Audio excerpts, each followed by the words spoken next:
Hola y bienvenidos a un nuevo video del curso de Geometría Analítica. En esta ocasión vamos a ver el tema de la ecuación de la recta en su forma simétrica o también conocida como su forma canónica.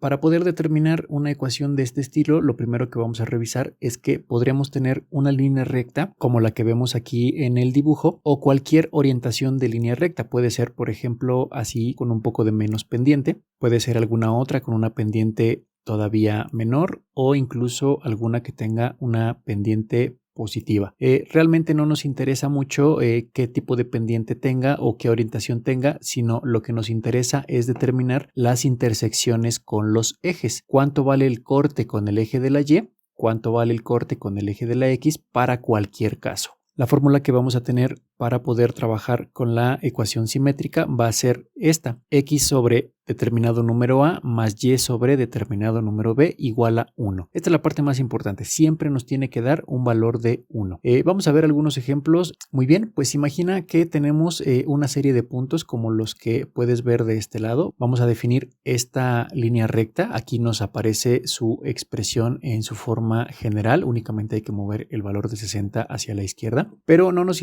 va a interesar tanto la ecuación, sino nos van a interesar las coordenadas. Ahora vamos a definir una ecuación diferente. Vamos a dar un clic aquí y vamos a dar un clic por acá y vamos a definir una más, por ejemplo aquí, y otra que tenga este valor hasta acá. Como te puedes dar cuenta, cada una de ellas corresponde a un respectivo valor para su ecuación, sin importar si es en su forma ordinaria o en su forma general o en cualquiera que sea. Hay ciertas características. Como te puedes dar cuenta, aquí tenemos un punto A que corta el eje de la Y, un punto C que también corta el eje de la Y un punto E que también lo corta en Y. Ahora, para el eje de las X tenemos al punto D, al punto F y al punto B. Aquí lo que nos tenemos que preguntar es qué condiciones tienen en común cada uno de los ejes. Como te puedes dar cuenta, A, C y E, aquí los vamos a tener a la vista. El valor de A, C y E vale 0,5, 0,4 y 0,2. Es decir, tienen algo en común estas tres coordenadas. Y eso es que para el eje de la Y, el valor en X es un 0. Como lo puedes ver aquí, tiene 0 y 5 de alto. 0 para la X y 5 de alto. Luego, para la coordenada en C también, X vale 0, pero su altura es de 4. Aquí la vemos. 0 para la X, pero una altura de 4. Y el punto E, 0 para la X, pero tiene una altura de 2. Eso es lo que corresponde al eje de la Y.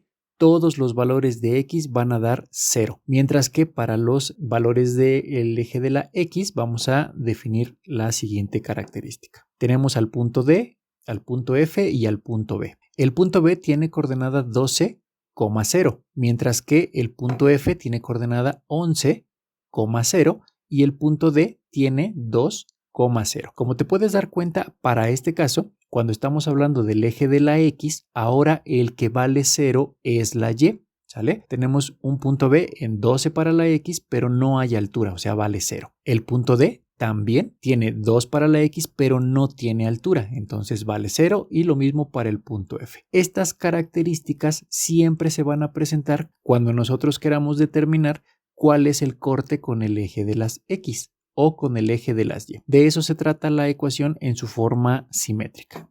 Entonces, como vimos anteriormente, sin importar qué orientación tenga nuestra ecuación de la recta, va a tener una condición. Cuando nosotros necesitamos definir cuál es el corte con el eje de la Y, simplemente vamos a observar una coordenada muy sencilla. Recordemos que para el eje de la Y, la coordenada en X vale 0 y después tenemos un valor para la altura. Ese valor para la altura lo vamos a llamar B. Sin importar cuánto valga, sea positivo o sea negativo, 0,B sería la coordenada que nos entrega el punto de intersección entre la línea recta y el eje de la Y. Mientras que para el eje de las X, la coordenada que se nos va a formar siempre es un valor establecido en A, 0 para la Y. De esta manera, aquí lo vamos a observar. Cualquier valor, no importa si sea positivo o negativo, va a valer primero algo para la X, pero no va a tener altura. ¿Por qué?